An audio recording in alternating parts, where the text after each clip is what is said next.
Hello दोस्तों, स्वागत है आप सबका। मैं हूं गणेश और आप देख रहे हैं सक्सेस ट्रैक। दोस्तों, हम प्राचीन भारतीय इतिहास के स्रोत पढ़ रहे थे और उसके ऊपर 2 वीडियो हमने देखा था जिसमें मैंने आपको प्राचीन भारतीय इतिहास के बारे में पूरी जानकारी दी थी। और आज मैं आप सब के लिए उसी टॉपिक के ऊपर 25 मोस्ट इम्पॉर्टेंट क्वेश्चंस लेकर आया हूँ ताकि आप अपने आप को चेक कर सकें कि आपकी तैयारी कितनी बेहतर हुई है। और ये जो क्वेश्चंस हैं इतने इम्पॉर्टेंट है कि आपके हर एग्ज़ाम्स में यहाँ से क्वेश्चन पूछे जाने की संभावना हमेशा बनी रहती है। इवन यहाँ पर जो है मैंने 25 क्वेश्चंस में से कुछ ऐसे क्वेश्चंस भी हैं जो प्रीवियस ईयर में आए हुए हैं, तो उन क्वेश्चंस को भी मैंने यहाँ पर शामिल किया है। तो चलिए हम इस वीडियो को शुरू करते हैं और बात करते हैं इन मोस्ट 25 MCQs की। तो सबसे पहला जो क्वेश्चन है, इतिहास का पिता किसे कहा जाता है? पहला क्वेश्चन, इतिहास का पिता किसे कहा जाता है? ऑप्शन है ए डायमेकस, बी डायनोसियस, सी टॉलमी और डी हेरोडोटस। यहाँ पर हेरोडोटस है। तो आपको अगर आंसर पता हो तो आप कमेंट बॉक्स में करके ज़रूर बताइएगा, कमेंट करके। तो इसका आंसर जो है वो है हेरोडोटस। चलते हैं हम नेक्स्ट क्वेश्चन पे। भारत का सबसे प्राचीन धर्म ग्रंथ कौन सा है? सेकंड क्वेश्चन, भारत का सबसे प्राचीन धर्म ग्रंथ कौन सा है? ए पुराण, बी वेद, सी मनुस्मृति या डी उपनिषद। तो इसका जो करेक्ट आंसर है वो है ऑप्शन बी वेद। तीसरा क्वेश्चन देखते हैं हम, सबसे प्राचीन वेद कौन सा है? ऑप्शन है ए ऋग्वेद, बी यजुर्वेद, सी सामवेद और डी अथर्ववेद। तो सबसे प्राचीन वेद की बात की जा रही है, तो सबसे प्राचीन वेद जो है वो है ऋग्वेद। ऑप्शन ए यहाँ पर आपका करेक्ट होगा। इसके अलावा यहाँ पर सबसे नया वेद अगर आपसे पूछा जाए कि सबसे बाद का वेद कौन सा है, सबसे प्राचीन वेद तो ऋग्वेद है, लेकिन सबसे बाद का वेद कौन सा है, तो वो होगा अथर्ववेद। ठीक है, तो इसी तरीके से हम 25 क्वेश्चन तो यहाँ पर कर रहे हैं, लेकिन इसके साथ साथ में और भी बहुत सारे क्वेश्चन आपके रिवाइज होता रहेगा। तो चलिए नेक्स्ट क्वेश्चन देखते हैं। चौथा क्वेश्चन, वेदों के रचयिता निम्न में से कौन है? ऑप्शन है गुरु वशिष्ठ, बी विश्वामित्र, सी महर्षि वेद व्यास या डी वाल्मीकि। तो आपको पता होगा कि वेदों के रचयिता जो हैं वो हैं महर्षि वेद व्यास। ऑप्शन सी आपका करेक्ट आंसर होगा। नेक्स्ट क्वेश्चन देखते हैं, क्वेश्चन नंबर 5। क्वेश्चन नंबर 5 क्या है? ऋग्वेद का कौन सा मंडल सोमदेव को समर्पित है? ऋग्वेद का कौन सा मंडल सोमदेव को समर्पित है? ऑप्शन है ए 7वां मंडल, बी 9वां मंडल, सी 8वां मंडल या डी 10वां मंडल। तो सोमदेव को कौन सा मंडल समर्पित है? 9वां मंडल। 10वें मंडल में क्या है? तो 10वें मंडल में जो है वर्ण व्यवस्था की बात की गई है। किसकी? वर्ण व्यवस्था। ऋग्वेद के 10वें मंडल का जो पुरुष सूक्त है, पुरुष सूक्त में 10वें मंडल के पुरुष सूक्त में वर्ण व्यवस्था की बात की गई है, जहाँ पर 4 वर्णों का उल्लेख किया गया है। वहीं अगर ऋग्वेद के तीसरा मंडल अगर हम बात करें तो ऋग्वेद के तीसरे मंडल में गायत्री मंत्र जो है वहाँ पर वर्णन किया गया गायत्री मंत्र का। तो इस तरीके से आप देखेंगे तो 9वां मंडल जो है वो सोमदेव को है, 10वां मंडल वर्ण व्यवस्था और तीसरा मंडल किसके लिए? गायत्री मंत्र, वहाँ पर उसका वर्णन है। ठीक है, नेक्स्ट क्वेश्चन देखते हैं हम। यजुर्वेद के पाठकर्ता को किस नाम से जाना जाता है? क्योंकि ऋग्वेद जितने भी वेद हैं उन वेदों के जो पाठकर्ता हैं, जो उसके श्लोकों को पढ़ने वाले वेद ऋषि हैं, उनको अलग अलग वेदों के पढ़ने वाले ऋषियों को अलग अलग नामों से जाना जाता है। तो यजुर्वेद के पाठकर्ता को किस नाम से जाना जाता है? ऑप्शन है पहला अर्धवर्यु, बी उदात्री, तीसरा होत्री या डी जो है कोई नहीं। तो इसका जो आंसर है ऑप्शन नंबर ए अर्धवर्यु। उदात्री किसको बोला जाता है? तो उदात्री जो है ये सामवेद के पाठकर्ता को बोला जाता है। सामवेद के पाठकर्ता को उदात्री और ऋग्वेद के पाठकर्ता को होत्री बोला जाता है, और यजुर्वेद के पाठकर्ता को अर्धवर्यु के नाम से जाना जाता है। ठीक है, नेक्स्ट क्वेश्चन देखते हैं हम। सभा और समिति को प्रजापति की पुत्री के रूप में वर्णन किस वेद में किया गया है? तो सभा और समिति का वर्णन जो है वो किस वेद में किया गया है? ऑप्शन आपके सामने है, ए ऋग्वेद में, बी सामवेद में, सी यजुर्वेद में या डी अथर्ववेद में। तो इसका करेक्ट आंसर है ऑप्शन नंबर डी, अथर्ववेद में। अथर्ववेद में सभा और समिति को प्रजापति की पुत्री के रूप में वर्णित किया गया है और ये जो क्वेश्चन है बहुत ज़्यादा इम्पॉर्टेंट है, ठीक है। इसको BVI के रूप में आप रख सकते हैं। चलिए नेक्स्ट क्वेश्चन देखते हैं हम। 8वां क्वेश्चन है, किस वेद को भारतीय संगीत का जनक कहा जाता है? मैंने आपको वीडियो अगर आपने देखा होगा तो आप इसका आंसर जो है आसानी से दे सकते हैं। ऑप्शन है आपके सामने, ए ऋग्वेद को, बी सामवेद को, सी यजुर्वेद को या डी अथर्ववेद को। तो भारतीय संगीत का जो जनक है वो किसे कहा जाता है? सामवेद को, क्योंकि मैंने आपको बताया था कि साम का अर्थ होता है गान। क्या होता है? गान। और गान वहीं से हमारे, इसलिए संगीत का जो जनक है वो किसे माना जाता है? सामवेद को। आप इस तरीके से याद रख सकते हैं। नेक्स्ट क्वेश्चन जो है अगर हम देखें, कौन सा वेद गद एवं पद दोनों में लिखा गया है? एक वेद है हमारा चारों वेदों में से जो गद एवं पद दोनों में लिखा गया है, तो वो कौन सा है? ऑप्शन आपके सामने है, ऋग्वेद, दूसरा बी सामवेद, सी यजुर्वेद या डी अथर्ववेद। तो किस वेद को बोला गया है? गद एवं पद दोनों में कौन सा वेद लिखा गया है? तो वो है यजुर्वेद। ऑप्शन नंबर सी जो है आपका करेक्ट होगा। नेक्स्ट हम बात करते हैं क्वेश्चन नंबर 10 की। बुद्ध के पूर्व जन्म की कहानी वर्णित है, किस में वर्णित है? बुद्ध के पूर्व जन्म यानी कि पहले जन्म से पहले की जो कहानियां हैं, पहले के जन्म की जो कहानियां हैं वो किस में वर्णित है? ऑप्शन आपके सामने है, आगम में, बी कथावस्तु में, सी जातक में, डी कल्पसूत्र में। तो इसका जो करेक्ट आंसर है वो है सी जातक में।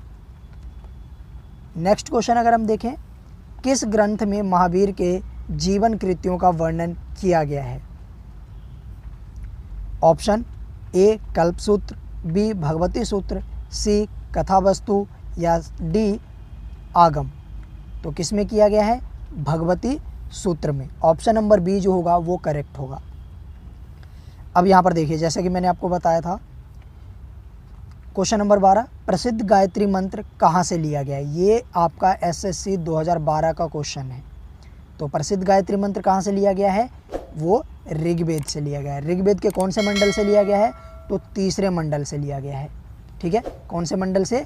तीसरे मंडल से लिया गया है, ठीक है। नेक्स्ट क्वेश्चन देखते हैं, इंडिका नामक पुस्तक किसने लिखी है? ये आपका SSC 2013 का क्वेश्चन है। मेगास्थनीज ने, बी फाहियान ने, सी चाणक्य ने या डी अरस्तु ने। तो इंडिका का जो लेखक है वो है मेगास्थनीज, जो सेल्यूकस निकेटर का राजदूत था और चंद्रगुप्त मौर्य के दरबार में ये आया था। तो आपने अगर वीडियो अच्छे से देखा होगा तो आप यहाँ पर इसको, इन क्वेश्चंस की बहुत ही आसानी से आंसर दे सकते हैं। 14वां क्वेश्चन देखते हैं, अर्थशास्त्र के लेखक किसके समकालीन थे? सबसे पहले तो ये पता होना चाहिए कि अर्थशास्त्र लिखा किसने था। ये देखिए क्वेश्चन आपका 2014 SSC में आया हुआ है। तो अर्थशास्त्र के लेखक कौन थे? तो सबसे पहली बात वो थे चंद्रगुप्त मौर्य, नहीं बल्कि कौन थे? कौटिल्य। कौन थे? कौटिल्य, जिनको चाणक्य के नाम से जाना जाता है। तो अर्थशास्त्र के लेखक किसके समकालीन थे, यानी कि किसके शासनकाल के दौरान उनका वो थे? तो ऑप्शन है ए अशोक, बी चंद्रगुप्त मौर्य, सी समुद्रगुप्त या डी चंद्रगुप्त विक्रमादित्य। तो इसका जो करेक्ट आंसर है वो है option number B Chandragupta Maurya, क्योंकि कौटिल्य जो थे, जो अर्थशास्त्र के लेखक हैं, वो चंद्रगुप्त मौर्य के महामंत्री थे। और चंद्रगुप्त मौर्य जो राजा बना था, जो नंद वंश को हराया था चंद्रगुप्त मौर्य ने, वो ये जो हमारे कौटिल्य थे, इन कौटिल्य के नीतियों के द्वारा ही उन्होंने जो है नंद वंश के राजा को हराया था, ठीक है। तो अर्थशास्त्र के लेखक चंद्रगुप्त मौर्य के समकालीन थे। नेक्स्ट क्वेश्चन देखते हैं हम, 15वां नंबर क्वेश्चन, फाहियान किसके शासन के दौरान भारत आया था? ठीक है, और ये क्वेश्चन आप देखेंगे तो दो बार आया हुआ है, SSC CPO 2008, SSC Tier 1 2011 में। तो ये बहुत ज़्यादा इंपॉर्टेंट है। फाहियान किसके शासनकाल के दौरान भारत आया था? तो आप ऑप्शन देख सकते हैं यहाँ पर, ए चंद्रगुप्त प्रथम, डी स्कंदगुप्त, सी समुद्रगुप्त या डी चंद्रगुप्त द्वितीय। तो इसका जो करेक्ट आंसर है वो है डी चंद्रगुप्त द्वितीय। फाहियान जो थे वो चंद्रगुप्त द्वितीय के शासनकाल में आए थे और यहाँ पर इन्होंने करीब 14 साल जो है वो बिताया था। ठीक है, और इनकी जो प्रमुख रचना है फू को की नामक जो रचना है इनकी बहुत ही प्रसिद्ध है। फू को की इनकी बहुत ही प्रसिद्ध रचना है जो चंद्रगुप्त द्वितीय के शासनकाल के बारे में जानकारी प्रदान करता है। नेक्स्ट क्वेश्चन है 16वां क्वेश्चन, निम्नलिखित में से कौन सा सुमेलित नहीं है? यानी कि इस तरफ जो है वो बुक का नाम लिखा हुआ है और ये जो है उसके राइटर हैं, तो आपको बताना है कि इसमें से कौन सा जो है वो सुमेलित नहीं है। राजतरंगिणी नामक पुस्तक जो है वो किसने लिखी थी? Kalhana, option A. बी अर्थशास्त्र का लेखक कौटिल्य, सी अष्टाध्यायी का लेखक फाहियान, डी मुद्रा राक्षस का लेखक विशाखदत्त। तो इसमें से कौन सा जो है वो मिसमैच है? तो ऑप्शन नंबर सी जो है वो करेक्ट है, क्योंकि राजतरंगिणी पुस्तक जो है वो कल्हण द्वारा लिखा गया है, अर्थशास्त्र जो है वो कौटिल्य द्वारा लिखा गया है, अष्टाध्यायी जो है वो पाणिनि द्वारा लिखा गया है। किसके द्वारा? पाणिनि द्वारा। ठीक है, और फाहियान की जो अभी रचना है वो मैंने आपको बताया था अभी, फू को की, और मुद्रा राक्षस जो है वो विशाखदत्त द्वारा लिखा गया, तो इसलिए आपका आंसर जो हो जाएगा वो क्या होगा? सी। ठीक है, नेक्स्ट क्वेश्चन देखते हैं 17वां नंबर क्वेश्चन, मेगास्थनीज किसका राजदूत था? मैंने अभी पहले भी बताया था इसको। तो मेगास्थनीज ऑप्शन नंबर ए सेल्यूकस निकेटर का, बी टॉलमी का, सी आंतियोकस का, या डी इनमें से कोई नहीं। तो आपका करेक्ट आंसर है ऑप्शन नंबर ए सेल्यूकस निकेटर का। नेक्स्ट क्वेश्चन देखते हैं, महमूद गजनबी के साथ भारत आने वाला यात्री कौन है? इनमें से कौन सा यात्री है जो महमूद गजनबी के साथ भारत आया था? ऑप्शन आपके सामने है, ए इब्न बतूता, बी अल-बरूनी, सी हेनसोंग, या डी निर्याकस। तो अल-बरूनी जो है वो मोहम्मद गजनबी के साथ भारत आया था और इसकी जो पुस्तक है किताब उल हिंद नामक पुस्तक इसने जो है वो लिखी थी, जो महमूद गजनबी के शासनकाल के बारे में हमें जानकारियाँ देता है। नेक्स्ट क्वेश्चन देखते हैं 19वां नंबर क्वेश्चन, सी यू की नामक प्रसिद्ध रचना किसकी है? Option A Fahien, B Hiuen Tsang, C Ibn Battuta, D Al Biruni. तो जैसा कि मैंने आपको बताया था कि फाहियान की जो पुस्तक है वो कौन सी है? फू को की। इब्न बतूता की पुस्तक है रहला, और अल-बरूनी की पुस्तक है अभी मैंने बताया आपको किताब उल हिंद। तो आपका करेक्ट आंसर हो जाएगा हेनसोंग। हेनसोंग की जो रचना है वो है सी यू की, और ये जो आए थे इन्होंने ये जो आए थे 1629 के आसपास में भारत में आए थे। ठीक है, और ये हर्षवर्धन के शासनकाल में आए थे, तो आप इसको भी ध्यान रख सकते हैं। 20वां नंबर क्वेश्चन जो है, अभिलेखों के अध्ययन को क्या कहा जाता है? एपिग्राफी, पोलियोग्राफी, या न्यूमिस्मेटिक, या इनमें से कोई नहीं। तो अभिलेखों का जो अध्ययन है वो कहलाता है एपिग्राफी। न्यूमिस्मेटिक जो है वो सिक्कों का अध्ययन कहलाता है। सिक्कों के अध्ययन को हम न्यूमिस्मेटिक्स कहते हैं। ठीक है, चलिए नेक्स्ट क्वेश्चन देखते हैं, निम्न में से कौन यूनानी यात्री नहीं है? आपको पता होगा कि यूनान से जो है 6-7 यात्री आए थे जो बहुत ज़्यादा इम्पॉर्टेंट थे, तो उनमें से हमें वो यात्री चुनना है जो यूनान से नहीं आया था, किसी और देश का था। तो option A Ptolemy, B Pliny, C Deimachus, D Dionysius. तो आपको पता होगा टॉलमी जो थे वो यूनान के थे, डायमेकस भी जो था वो भी यूनान का था, और डायनोसियस जो था वो भी यूनान के था, लेकिन जो प्लिनी थे वो रोमन यात्री थे। तो इसलिए हमारा आंसर जो हो जाएगा क्या हो जाएगा यहाँ पर? Option number D Pliny. ठीक है, नेक्स्ट देखते हैं, सती प्रथा का पहला लिखित साक्ष्य किस अभिलेख से मिलता है? हाथी गुम्फा अभिलेख, या एरन अभिलेख, या मंदसौर अभिलेख, या फिर जूनागढ़ अभिलेख। तो हाथी गुम्फा सती प्रथा का जो पहला लिखित साक्ष्य मिलता है वो मिलता है एरन अभिलेख से, इसलिए हमारा आंसर जो हो जाएगा वो हो जाएगा बी। और हाथी गुम्फा से जो है वो भारत भारतवर्ष जो है, सबसे पहला जो भारतवर्ष का साक्ष्य लिखित भारतवर्ष जो मिला है वो हाथी गुम्फा से मिला है। मंदसौर से जो है वो रेशम बुनकर के बारे में जानकारियाँ मिलती है। जूनागढ़ का जो अभिलेख है जो रुद्रदामन द्वारा लिखा गया है, ये भी बहुत ज़्यादा इम्पॉर्टेंट है। और ये जो जूनागढ़ का अभिलेख है संस्कृत का सबसे पुराना अभिलेख है। थोड़ा वीडियो लंबा हो सकता है लेकिन आप थोड़ा ध्यान से इसको देखिएगा, क्योंकि एक्सप्लेनेशन जो कर रहा हूँ वो आपके एग्ज़ाम्स के लिए और भी ज़्यादा इम्पॉर्टेंट हो जाता है। नेक्स्ट क्वेश्चन देखते हैं, पुराणों की संख्या कितनी है? Option number A 18, B 6, C 108, D 5। तो पुराणों की संख्या जो है वो है 18। नेक्स्ट क्वेश्चन देखते हैं, सबसे अधिक सोने के सिक्के किस शासक ने चलाए? सबसे ज़्यादा सोने के सिक्के चलाए गए थे, ऑप्शन आपके सामने है, कुषाण शासकों द्वारा, बी गुप्त शासकों द्वारा, सी चोल शासक द्वारा, डी सातवाहन शासक द्वारा।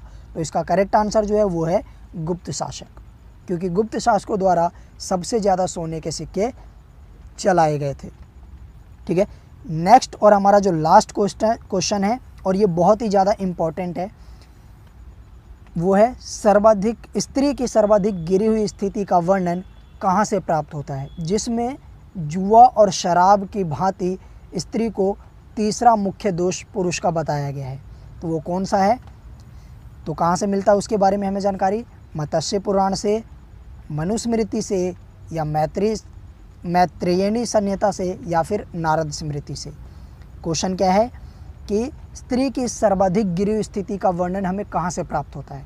जिसमें स्त्री को जुआ और शराब की भांति पुरुष का तीसरा मुख्य दोष बताया गया है। तो वो हमें प्राप्त होता है मैत्रेयणी संहिता से। इसी में स्त्री की सबसे ज़्यादा गिरी हुई स्थिति का वर्णन किया गया है। तो ये था आज का हमारा मोस्ट इम्पॉर्टेंट 25 क्वेश्चंस, और आई होप ये वीडियो आप लोगों को पसंद आया होगा। और एक्सप्लेनेशंस के साथ चूँकि ये वीडियो बनाया है तो 25 के अतिरिक्त आप इसमें से बहुत सारे क्वेश्चंस को सॉल्व करने में सक्षम हो पाएंगे। तो वीडियो कैसा लगा ये आप ज़रूर बताइएगा। वीडियो अगर पसंद आया हो तो अपने दोस्तों के साथ शेयर कीजिएगा और चैनल को सब्सक्राइब करना मत भूलिएगा। मिलते हैं नेक्स्ट वीडियो में, तब तक के लिए बाय बाय।